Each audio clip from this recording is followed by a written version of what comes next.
Hi friends, welcome to विद्यालय DG.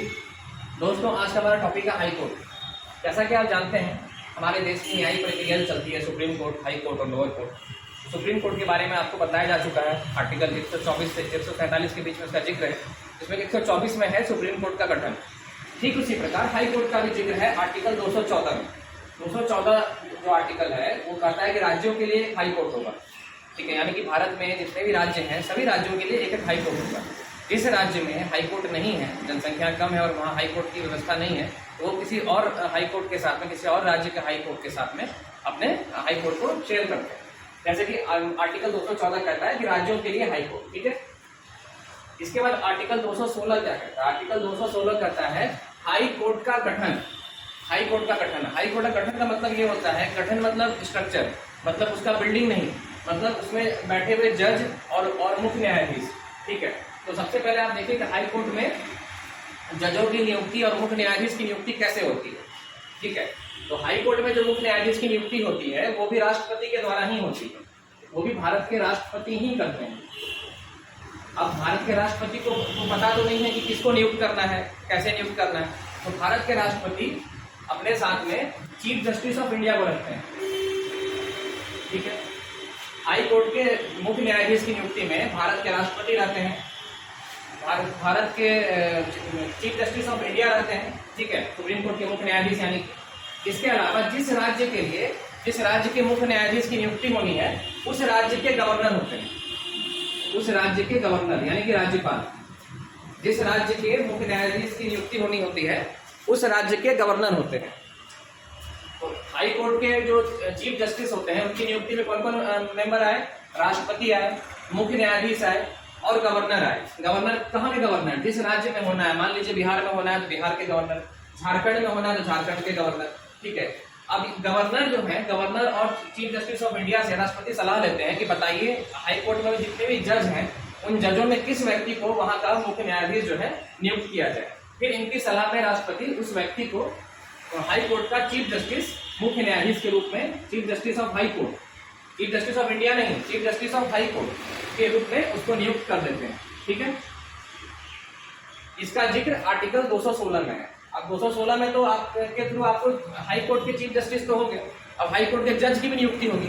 तो जब तक चीफ जस्टिस और जज की नियुक्ति नहीं होगी तब तक जो है हाई कोर्ट का गठन को पूर्ण माना नहीं जाएगा। तो पहले तो राष्ट्रपति मुख्य न्यायाधीश की सलाह लिए, भारत के मुख्य न्यायाधीश की, यानी कि सुप्रीम कोर्ट के चीफ जस्टिस की, यानी कि चीफ जस्टिस ऑफ इंडिया की सलाह लिए।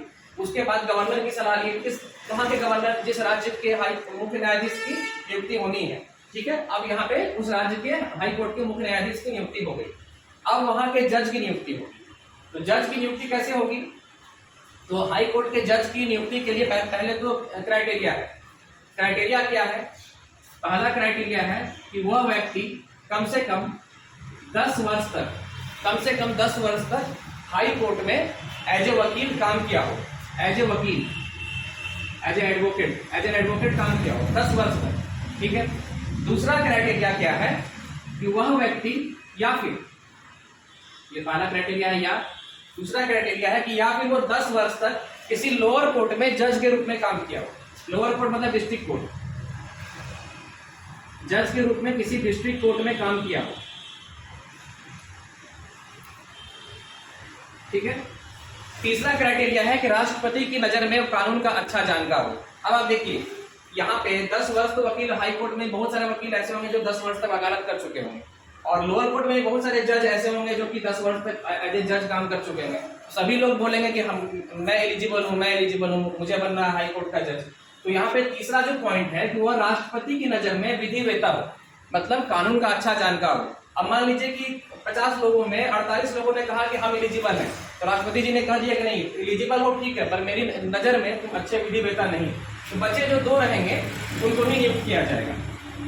ठीक है, राष्ट्रपति की नजर में विधिवेता हो यानी कि कानून का अच्छा जानकार हो, या फिर 10 वर्ष तक वकील रहा हो हाई कोर्ट में, या फिर 10 वर्ष तक जज रहा हो लोअर कोर्ट में। ठीक है,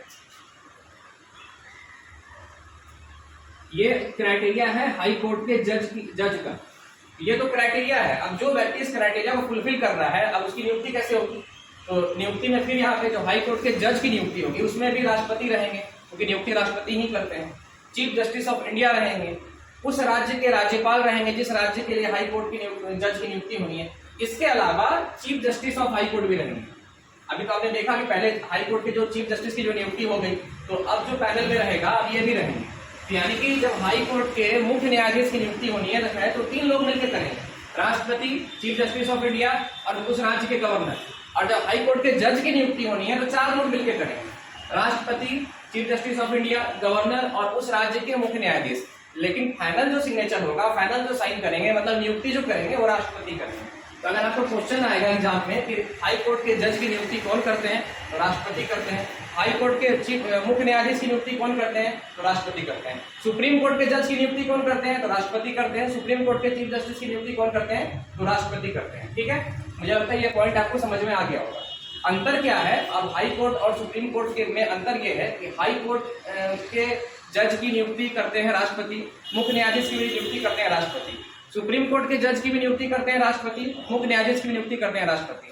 लेकिन सुप्रीम कोर्ट के मुख्य न्यायाधीश को जो शपथ दिलवाया जाता है वो राष्ट्रपति दिलवाते हैं, और हाई कोर्ट के मुख्य न्यायाधीश यानी chief justice of high court को जो शपथ दिलवाया जाता है वो उस राज्य के राज्यपाल दिलवाते हैं, मतलब गवर्नर दिलवाते हैं। ये अंतर है। ठीक है, दूसरा अंतर क्या है कि हाई कोर्ट में जज बनने के लिए आपको 10 वर्ष तक हाई कोर्ट में वकील रहना पड़ेगा, या 10 वर्ष तक लोअर कोर्ट में जज रहना पड़ेगा, या राष्ट्रपति की नजर में विधि वेता होना चाहिए यानी कानून का जानकार। सुप्रीम कोर्ट में अगर आपको जज बनना है तो वहां पे भी आपको क्राइटेरिया यही है कि हाई कोर्ट में 10 वर्ष तक वकील रहना होगा। लेकिन यहाँ पे ये डिस्ट्रिक्ट कोर्ट वाला मैटर नहीं आएगा, यहाँ पे आएगा कि आप किसी भी हाई कोर्ट में 5 वर्ष तक जज रहे हो। और तीसरा भी वही हो जाएगा कि राष्ट्रपति की नजर में विधि वेता यानी कि कानून के जानकार हो। ठीक है, इसके अलावा क्या है कि हाई कोर्ट का जो जिक्र है, सुप्रीम कोर्ट हमने अमेरिका के संविधान से लिया है, हाई कोर्ट हमने लिया है भारत शासन अधिनियम से, भारत शासन अधिनियम से। ठीक है, भारत शासन अधिनियम से हमने 1935 यहां से हमने हाई कोर्ट का ये लिया है। अब आप पूछेंगे कि सबसे पुराना हाई कोर्ट कौन सा है? सबसे पुराना हाई कोर्ट जो है वो 1862 में कलकत्ता का हाई कोर्ट है, कलकत्ता का, जो कि अब कोलकाता कहा जाता है। और सबसे नया हाई कोर्ट कौन सा है? सबसे नया हाई कोर्ट 2019 में तेलंगाना का है। तेलंगाना का गठन 2014 में हुआ था। तेलंगाना का हाई कोर्ट 2019 में सबसे नया हाई कोर्ट है इंडिया का। और सबसे पुराना हाई कोर्ट जो है वो कलकत्ता का है, जो कि 1862 में इसका फॉर्मेशन हुआ था। वर्तमान में भारत में 25 हाई कोर्ट है, 25। वर्तमान में इंडिया में 25 हाई कोर्ट है। ठीक है, अब क्या है आर्टिकल 231। आर्टिकल 231 ये कहता है कि 2 या 2 से अधिक राज्य के लिए एक ही हाई कोर्ट हो सकता है। जैसा कि आप देखें हैं अंडमान निकोबार का जो हाई कोर्ट है वो कोलकाता है। ठीक है, लक्षद्वीप का केरला है, गोवा का मुंबई है। तो वैसे ही जैसे कि आप देख रहे हैं यहाँ 25 हाई कोर्ट है, और सब मिला के इंडिया में 28 राज्य और 8 यूनियन टेरिटरी है, यानी सब मिला के 36 हो गए। तो 36 राज्य और यूनियन टेरिटरी मिला के 25 हाई कोर्ट। इसका मतलब कहीं ना कहीं किसी 1 या 2 राज्य को 10 राज्यों को शेयर करना पड़ा है किसी के साथ। तो उसका जिक्र आर्टिकल 231 में है कि 2 या 2 से अधिक राज्यों के लिए एक ही हाई कोर्ट होगा। तो ये 3 पॉइंट जो था, जो एग्जाम में आपको हाई कोर्ट से आएगा, ये मैंने आपको डिस्कस कर दिया। हाई कोर्ट का जज का नियुक्ति कैसे होता है वो मैंने डिस्कस कर दिया।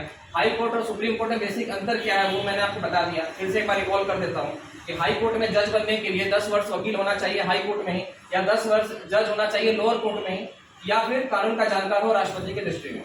और सुप्रीम कोर्ट में जज बनने के लिए 10 वर्ष वकील होना चाहिए हाई कोर्ट में, या 5 वर्ष जज होना चाहिए हाई कोर्ट में, लोअर कोर्ट में, या फिर कानून की राष्ट्रपति के दृष्टि में कानून का जानकार हो।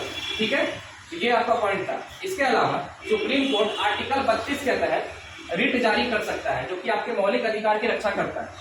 आर्टिकल 32 के तहत सुप्रीम कोर्ट रिट जारी करता है, और हाई कोर्ट आर्टिकल 226 के तहत रिट जारी करता है, जो कि आपके मौलिक अधिकार की रक्षा होती है इसमें। हाई कोर्ट का हमने कहां से कॉन्सेप्ट लिया? तो भारत शासन अधिनियम 1935। सुप्रीम कोर्ट कहां से लिया है? तो अमेरिका के संविधान से। वर्तमान में कितने हाई कोर्ट है? तो 25। सबसे पुराना कलकत्ता का 62 में, 1862 में। सबसे नया तेलंगाना का 2019 में। अब क्या है, हाई कोर्ट में जो जजों की संख्या होती है वो जो है वो राष्ट्रपति तय करते हैं। जैसे सुप्रीम कोर्ट में अभी 34 जज हैं, 33 जज हैं और 1 चीफ जस्टिस ऑफ इंडिया है। हाई कोर्ट में कोई फिक्स नंबर नहीं होता है, उस राज्य की जनसंख्या के हिसाब से होता है। किसी राज्य की जनसंख्या अगर मान लीजिए 2 करोड़ ही है तो वहाँ के जज की संख्या कम होगी। कहीं किसी राज्य की जनसंख्या अगर 20 करोड़ है, जैसे कि यूपी में, तो वहाँ हाई कोर्ट के जज की संख्या अधिक होगी, हो सकता है एक बेंच और हो जाए हाई कोर्ट का, ठीक है। वो डिपेंड करता है राष्ट्रपति के ऊपर और उस राज्य की जनसंख्या के ऊपर, इसलिए किसी भी हाई कोर्ट में जजों की संख्या फिक्स नहीं होती है। तो ये हाई कोर्ट का टॉपिक मुझे लगता है आपको समझ में आ गया होगा। नेक्स्ट क्लास में इसके आगे का आर्टिकल करेंगे, तब तक देखते रहिए विद्यादानी डीजी। Thank you.